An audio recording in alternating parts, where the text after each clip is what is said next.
Hi, this is A. Wesley. That ain't who tells it like a TI is. If you like my video, please give it a thumbs up. If you like my channel, please subscribe. Topic I'm going to talk to you today about is Love and Marriage DC. Love and Marriage DC episode 2 happened this past Saturday.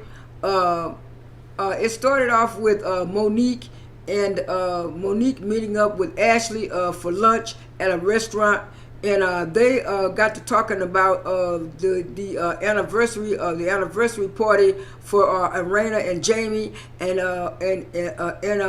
Monique said that she felt that Jamie and Arena did not answer her question when she asked them about the longevity of their marriage and how they was able to sustain that longevity for 26 years.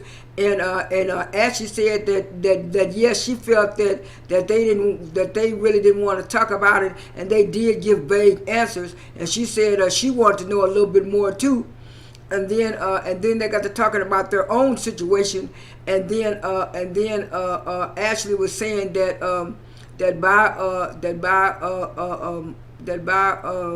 by Quick having all those events that he's been having at those clubs, he hasn't been able to help her out around the house like she wants him to, because she has to kind of rearrange her schedule for him, because she said she even dropped out of college twice because he had so many gigs when they first got married and stuff. And then Monique said, "Oh yeah, I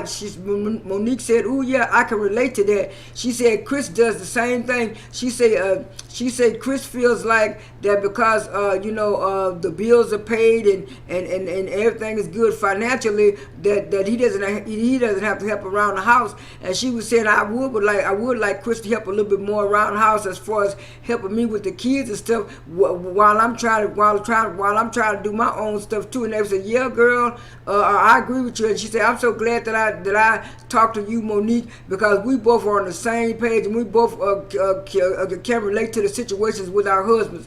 And then it flashed to the next scene. Where Quick was at his radio station, and he was doing his morning show, and then it switched to where he was walking down the hall, and he said that him and his business partner, I think his name is Sean Caesar, they have their own little studio. They have their own little studio built outside.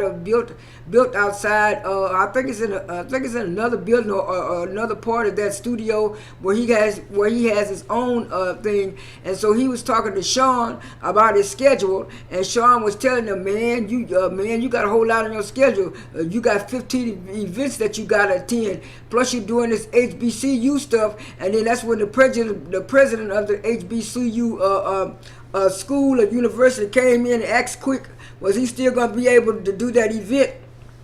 And then Quick say, "Well, yeah, I think I am." And then his friend Sean said, "No, man, because I know what happened to you last time. You overextended yourself, and then you got sick and you had to be in the hospital and stuff." And then Quick said, "Yeah, he just don't want my wife Ashley fussing about all these stuff I got." He said, "Yeah, man, you got to need to back off." He said, "One of these things you might have to turn down because you already got 15 events, and they got to looking kind of funny." And stuff like that, and then and then it switched back to the scene where, "Ooh, I need some water." I'm back now, and the next scene is with Monique showing up at the radio station. I think it's WPC in Washington D.C. and she shows up at the radio station, and they have a meeting with her.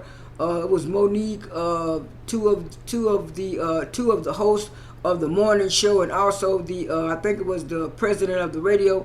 And they asked Monique some questions, and they told Monique that they really liked it, her guest hosting and stuff like that. and they really wanted her to come on as a regular guest host.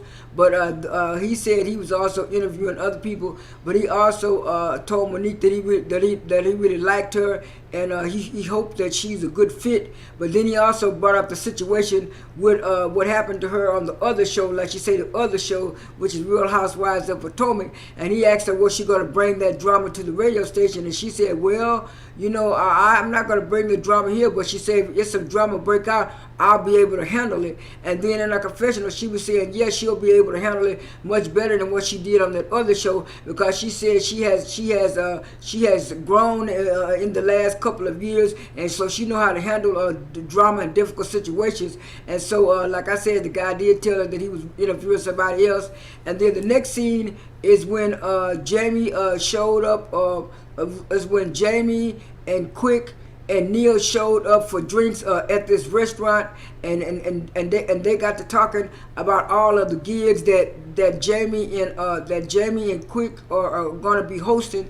And then so he said, Quick, are you going to be able to do all these events, without your wife saying something? He said, well, I'm going to talk to my wife about all these 15 events I got. He said, well, if you need me to help you, man, you need me to help me, man. I'm the one that knows how to do these gigs. And then so Quick say, man, you gonna try to out? He said in his confession, you gonna try to outdo me, and I'm the king of gigs. And I said, they got a little competition going on. And then they were saying that Neil is like a basketball coach, and that's why Quick got involved with him, because Quick likes basketball, and he think that Neil would be a good help, and help him coaching his son and stuff like that. So that's how they brought Neil into the thing. And then Jamie turned the question back on. Quick turned the question back on Jamie and said, Jamie, how do you think Arena feel about you doing all these events at these clubs and stuff like that? He said, well, if it would have been 3 or 4 years ago, Arena would have had something to say. He said, but now she didn't learn how to deal with it.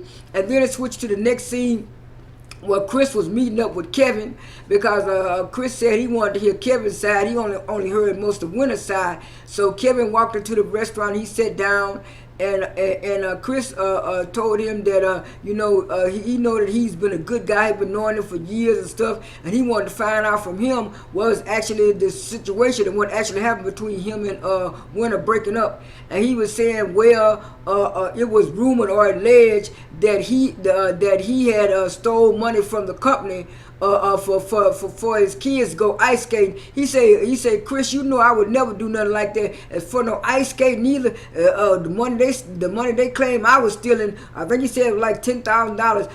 Ice skating don't cost that much, and everybody said ice skating. He said, well, man, I want to hear your side of the story. He said, yeah, and things just kept getting bad and worse and messier and messier, and then it got so bad, the situation got so bad that I decided to leave Winter and go stay back with my mama and move in with my mama. He said, man, yeah, man, go ahead on and stuff. He said, that's why I wanted to find out what was going on. And then the scene switched back to Quick telling Ashley that he had all those 15 gigs, and that he wouldn't be able to help her out with what she wanted to help her out with. And she said, Quick, that's always a situation. I always have to rearrange my schedule for you. She said, 15 gigs, you couldn't. He said, yeah, but I got to attend all these gigs. And she said, well, let me go and rearrange my schedule. She said, I always have to rearrange my schedule for you, so I could be here for the kids and stuff. He said, well, I'm going to try to do better. She said, you always say that. And then after that scene, it switched to Monique and Chris. It switched to Monique and Chris talking about what happened with Winter and what happened with Winter and Kevin. And so Chris told him that he don't know about the situation, because he said Kevin is still in love with Winter and stuff, and he was saying from the way with the situation that Kevin told him. And then Monique was giving him the side eye and saying, well, he didn't kind of fool you. He didn't kind of fool you like he did other people. And then Chris asked her. He said, well, Monique, what went on with the what went on at the studio? How's that again? She said, well, the guy said that he really liked me and stuff, but he said he was looking at other hosts. She said, they just telling me that I really believe that I think I already got the job. He said, well, okay. And then next thing you know, she said, Chris, I'm in the living room, and she said, Chris, do you have your suit together? You have your suit ready? He said, yeah. And then she passed back and said, well, Chris, how do you like the setup that the chef did? He said, ooh, it looked nice. It really looked real nice. And then Monique went up to, ooh, let me stop this, because this man out here with this lawnmower. I'm back. That maintenance man finally gone. But anyway, everybody had started arriving at Monique's vegan dinner party. I think Ashley and Quick came first, and then Neil and his wife. And Monique explained that Neil's wife, I can't remember her name now. She was one of her. She was a hairdresser on that other show, and then Jamie and Arena was the last couple to come. And Monique welcomed everybody, and she said, I hope y'all like my menu I got. I hope y'all like my vegan food. And then everybody got to looking, and then but right before that scene, Ashley and Quick had stopped at a seafood restaurant, and then that's when Quick said, well, Ashley is kind of like a pescatarian. She can eat vegan food, but she can also add meat like seafood and shrimp and stuff like that. So they kind of did that before they went. And so when they got there, Arena said in her confessional, I really don't like no vegan food, no vegan food. And then she said, do y'all have a DoorDash or Uber Eats down here? And the chef say, this gonna be the DoorDash and Uber. She said, oh, yeah. She said, y'all can eat vegan food. There's stuff here for everybody to eat.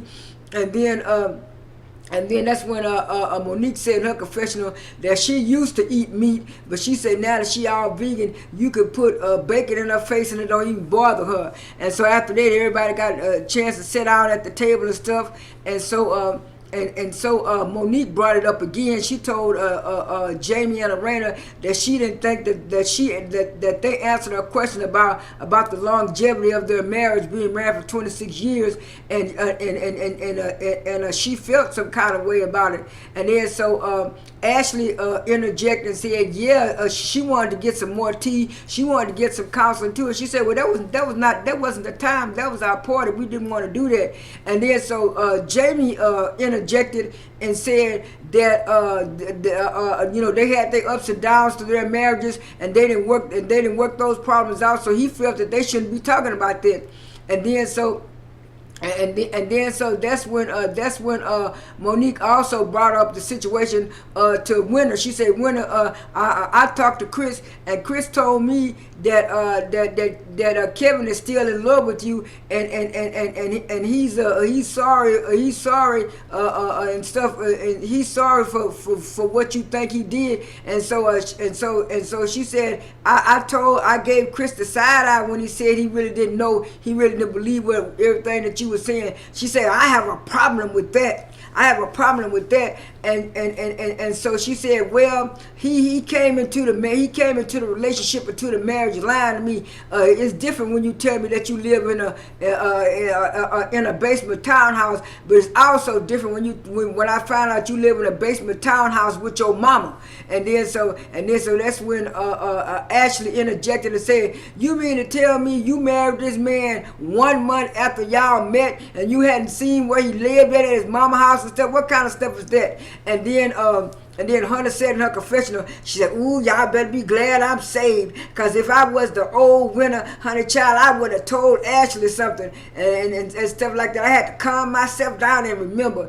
And so she said, "I'm gonna tell you." He said, "Well, he said something similar to that about they was accusing him of stealing $10,000 for taking his kids skating and stuff." But she said, Chris, he told me he was gonna handle it. She said 1 month. She said 2 or 3 weeks turned into 1 month. 1 month turned into years, and then people started coming. People started looking at me, coming at me, and stuff like that. And then they kind of.